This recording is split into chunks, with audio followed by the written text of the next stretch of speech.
Bonjour à tous. Alors, quelles conséquences tirer de l'escroquerie que nous vivons en direct, en espérant, je dirais même pour les non-croyants, en priant que Donald Trump parvienne à retourner la situation? Avant de parler des conséquences pour la France, parce qu'il y en a, et des conclusions même, des décisions, des actions, on y reviendra plus tard, il faut rappeler qu'est-ce qu'il se jouait, qu'est-ce qu'il se joue dans cette élection. En 2016, la victoire de Trump a été une surprise totale pour le système. Ça a été le grain de sable du plan bien établi et bien écrit depuis de nombreuses années, qui finalement allait tranquillement à son rythme, et d'un coup, ils ont un type hors du système, hors des lobbies, avec une vraie notion de la nation, avec une vraie notion de chef d'État et de son peuple, avec une vraie notion même de l'identité au sens large. Son slogan « America First ». Aujourd'hui, les socialo-progressistes, à force de propagande et de déformation des mots depuis, on va dire, 25-30 ans, font passer « America First » pour une insulte. C'est-à-dire que quelqu'un qui vient pour gouverner un pays qui est élu par le peuple et qui dit « notre pays d'abord », ça ne veut pas dire qu'on va détester les autres. C'est que notre pays est une priorité, notre peuple est une priorité, il devient donc un facho raciste. Je l'ai dit plusieurs fois, je ne suis pas le seul, nous sommes dans un monde complètement fou, où toutes les valeurs, tous les mots ont été déformés, et tout est devenu inversé. Et à force de nous rentrer à coups de marteau, à coups de médias vendus, qui sont à 95%, les médias occidentaux, sur la même ligne idéologique. Certains par pure idéologie, d'autres par intérêt financier, qu'on le veuille ou non. Ces gens, quand je vois les journalistes français qui considèrent que Trump continue leur œuvre depuis 4 ans, c'est un fou, c'est un psychopathe, il n'a pas les codes, il est trop direct, il n'a pas la fonction, enfin bref, des trucs hallucinants, ils le traitent de fou parce qu'ils contestent une élection qui est de manière flagrante trafiquée. Il y a des preuves claires et nettes. Et malgré toutes ces preuves claires et nettes, et pas que dans un seul État comme à l'époque de Al Gore en Floride, non, sur 7 ou 8 États, du délire international. Et les journalistes sont dans une autre dimension. Ils ne voient pas les preuves. Ils n'en parlent même pas. Voilà. Donc ce qui se joue, c'est vraiment le combat des globalistes, et ce que j'appelle l'alliance des trois totalitarismes, contre la liberté des peuples. Peu importe les opinions politiques, je parle de la ligne générale. La ligne générale, c'est que l'alliance des trois totalitarismes, qu'on le veuille ou non, vous savez que Biden est un ami de la Chine. Bon, je vais partir dans le complotisme, préparez-vous à attacher vos ceintures. Il y a exactement 1 an, Trump était certain d'être réélu haut la main. Parce que ses résultats concrets, au-delà de son style, au-delà des jugements psychiatriques, enfin bon, des trucs n'importe quoi, ses résultats concrets étaient extraordinaires. Tant sur le point de la politique internationale, par exemple, il a compris que toutes ces organisations internationales étaient infiltrées, ne reflétaient pas les vraies valeurs, mais étaient dirigées par des lobbies, par des renvois d'ascenseurs, etc. Je vous donne un exemple, quand à l'ONU on voit la commission des droits de la femme dirigée par l'Arabie Saoudite, on comprend qu'il y a un problème. Bon. Donc il a compris que l'ONU, l'OMS, tout ce que l'Union européenne, n'en parlons pas, soumise complètement, il a compris que c'était pas ça l'avenir. Qu'il fallait sortir de là parce que ces choses-là, le pouvoir avait été pris. Quand on voit que l'OMS est financé par Bill Gates, quand on voit Soros qui finance des mouvements à droite à gauche, on voit bien que des milliardaires alliés ont pris le contrôle du monde et sont passés au-dessus des chefs d'État élus par le peuple. D'ailleurs, je fais une petite parenthèse, dans quel pays les chefs d'État sont élus par le peuple? Macron est un produit fabriqué. Trudeau est un produit fabriqué. Merkel, je dois dire que c'est peut-être un petit peu différent.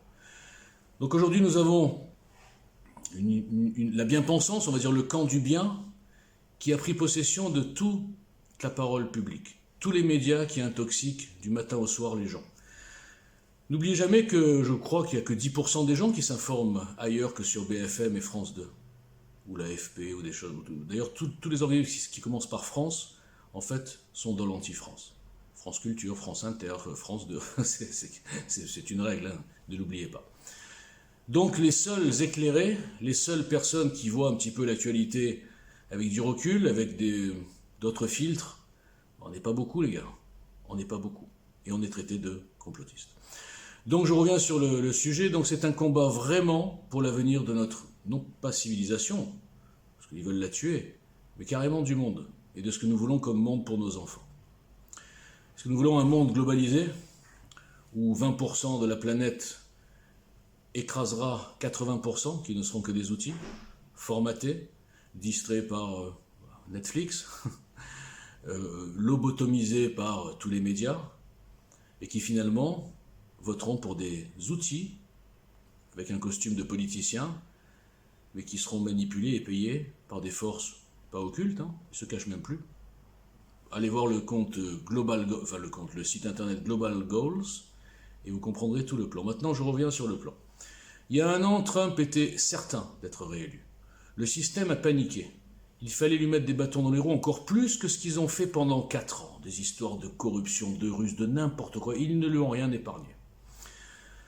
Évidemment que c'est facile de lyncher un homme quand on est tous contraints. Et à mon petit niveau, je le répète toujours, j'ai vécu ça. C'est vraiment odieux. Donc qu'est-ce qu'il fallait faire? Il fallait casser ces résultats économiques. Les casser. Comment faire? Pas facile. Covid. Je suis désolé, mais allez, je suis complotiste. La version du pangolin, du rat dans la poissonnerie, j'ai rien compris à l'histoire. La cause animale ne tient pas une demi-seconde. On sait très bien que c'est alors soit une erreur dont ils ont profité, un virus qui est sorti du labo, je ne sais pas comment, je ne maîtrise pas tout ça, soit un truc bien préparé par la Chine. Quel est le seul pays qui tire avantage de tout ce qui se passe? La Chine. Vous êtes posé la question pourquoi le virus, il est resté cantonné, et non pas à Canton, mais il est resté cantonné autour de Wuhan. Il n'est pas sorti, il n'est pas arrivé à Pékin, pas à Shanghai, nulle part, juste à Wuhan. Comme s'ils avaient un petit peu sacrifié momentanément cette ville pour faire tenir le scénario. Ensuite, ils retiennent les informations pour que les pays occidentaux, ceux qui ne sont pas complices, soient surpris et qu'il y ait beaucoup de morts au départ. Et ensuite, la caste tire avantage et tire profit de ça pour faire passer des lois liberticides et commencer à poser son empreinte qui nous rendra tous bientôt impuissants si on ne réagit pas. Alors, Trump, donc pour moi, c'est ce que j'ai écrit souvent, je ne suis pas le seul, hein, beaucoup ont compris, est notre voix, la voix des citoyens, des peuples au sens large. Si cette escroquerie fonctionne jusqu'au bout, c'est-à-dire si on a Biden, allié de la Chine, enfin plutôt acheté par la Chine, du communisme, allié de circonstances des islamistes et du lobby islam, je rappelle que Biden va recommencer à financer le terrorisme, la Palestine, va libérer l'Iran pour qu'ils puissent faire leurs bombes atomiques. Ces gens-là sont prêts à toutes les alliances, soit pour du pognon, soit pour de l'idéologie déliante. Je vous rappelle que ces gens-là ont fait de Trump, et je parle de Macron en l'occurrence, a fait de Trump un ennemi de la France et des mollahs iraniens, un pays digne de confiance, à aller défendre. Bon. Je ne vais pas m'éparpiller maintenant. Je ne connais pas la fin du film, hein, bien sûr, mais je vais vous expliquer les leçons à tirer pour la France. Deux autres petites remarques si on n'a pas compris la mécanique générale de cette opération anti-Trump. Est-ce que sous les 2 mandats de Obama, il n'y a eu aucune bavure policière qui fait qu'il y a eu des Noirs qui ont été tués? Il y en a eu plein. Bon. Est-ce que, quand il y a eu ces bavures, Soros, par exemple, a financé et a exacerbé des minorités pour faire des manifestations, des lynchages sur des blancs et excusez-moi l'expression, foutre le bordel? Bien sûr que non. Ça veut dire que si George Floyd avait été tué dans les mêmes conditions sous Obama, qui est un outil de la caste, comme Clinton d'ailleurs, il n'y aurait rien eu. Il n'y aurait pas eu les BLM et les Antifa et toute la clique. Vous savez, l'islam a des outils dont il monte les cerveaux, qui s'appellent les martyrs, hein, vous savez, qui peuvent faire des attentats à droite à gauche, etc. La caste a aussi ses outils. En l'occurrence, aux États-Unis, ce sont les BLM. En France, c'est les Black Blocs, etc. Donc, un autre exemple, vraiment pour finir, vous savez que pour qu'on attribue la responsabilité des morts du Covid au chef de l'État, il faut que ce chef de l'État ne soit pas dans la caste, justement. Voilà. Donc les morts du Covid aux États-Unis et au Brésil, par exemple, c'est de la faute de Trump et de Bolsonaro. Les morts en Italie, en France, en Espagne, ou tous les pays dirigés par des Macron, ou au Canada, tiens, Trudeau, c'est pas de leur faute. Ils ont très bien géré, tout va bien.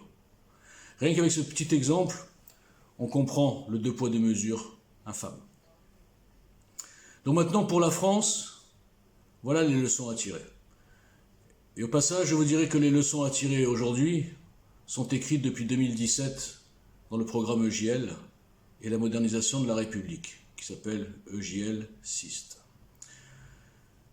En fait, il faut absolument s'occuper de ça principalement, c'est-à-dire réduire drastiquement le pouvoir du président dans notre constitution, dans notre système politique et globalement dans la Ve République.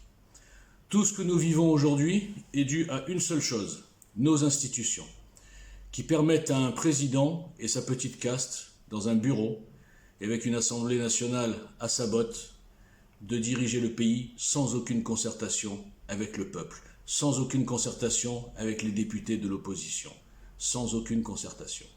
Ça veut dire quoi? Ça s'appelle une dictature. Alors bien sûr, ce n'est pas une dictature de type militaire où les gens, où les militaires sont dans la rue, on arrête n'importe qui, quoique, ça a été fait, donc on s'en aperçoit pas. C'est une dictature douce. Je ferai le parallèle avec la revanche coloniale douce des pays arabes sur la France.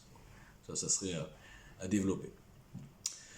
Donc, tant que vous n'avez pas compris, vous les citoyens éclairés, que tous les partis du casting, mis à part France Insoumise, mais qui lui part dans un délire de tirage au sort, un truc qui n'a ni queue ni tête, tant que vous n'avez pas compris que tous les partis du système ne touchent pas au système parce qu'ils sont dans le système. Je le répète une 100e fois, on ne change pas un système de l'intérieur, on change un système en venant de l'extérieur et en n'appartenant surtout pas au système. Donc, je vous prends un dernier exemple. Samedi soir, est voté devant un tiers de l'assistance, c'est-à-dire 191 députés qui ont sacrifié leur samedi soir pour aller à leur bureau, pour lequel ils sont bien payés. Un tiers simplement, 2 tiers d'absentéisme. A été votée la prolongation jusqu'au 21 avril de l'état d'urgence, qui permet à Macron et sa petite clique de soi-disant comités scientifiques, qui sont tous issus du même bord politique. N'oubliez jamais que Véran est issu du Parti Socialiste. N'oubliez jamais que Véran, 6 mois avant d'être nommé parachuté ministre, alors personne ne le connaissait, a été distingué par la China Young Leader China Foundation, enfin un truc vraiment, qui montre à quel point nos politiciens sont mouillés, qui montre à quel point nos politiciens sont achetés soit par le Qatar, soit par la Chine. En tout cas, ce sont des petites personnes, comme je l'ai dit dès ma première intervention. J'ai dit que la Ve République n'était plus du tout adaptée aux petits hommes que nous avons. Il faut penser collectif, il faut penser large, avec des profils différents, et c'est exactement ce que j'ai écrit en 2017, le fameux EJL Trombi. Vous remarquerez que beaucoup de gens sont en train d'y venir. Beaucoup de gens sont en train de réfléchir à des solutions hors des partis. Même mon ami intime, ça devrait être mon ami, mais il n'a pas compris encore. Jean Messia, comme je l'avais prévu, comme je lui avais dit, a quitté le Rassemblement national parce qu'il a enfin compris que ça ne gagnerait jamais et il va essayer de faire un petit regroupement de gens qui sont tous dans le Trombi. D'ailleurs, je ferai un appel directement à Jean Messia tout à l'heure. Donc, la leçon à tirer, c'est qu'il faut le point principal du changement, du vrai changement, pas comme l'autre, le changement c'est maintenant, c'est de s'attaquer à la Ve République. Et EJL a pour l'instant le monopole de ce dossier depuis 3 ans. Je vous invite donc à voir en lien, c'est pas long, c'est 4 pages, qui vous expliquent comment, avec 4 modifications, on rend une Ve République qui est devenue une monarchie républicaine, on va dire, quasi dictatoriale, comment on la rend beaucoup plus proche d'une démocratie, sans perdre en stabilité et en gouvernabilité, si j'ose dire. Voilà. Donc maintenant, je vais attendre, en espérant que Trump Comme vous, j'ai des sources qui me disent qu'il y a un plan, qui me disent que Trump, depuis le premier jour, tout ce que je vous dis, il le sait. Depuis le premier jour de son élection, il savait qu'il aurait tout ce monde-là contre lui.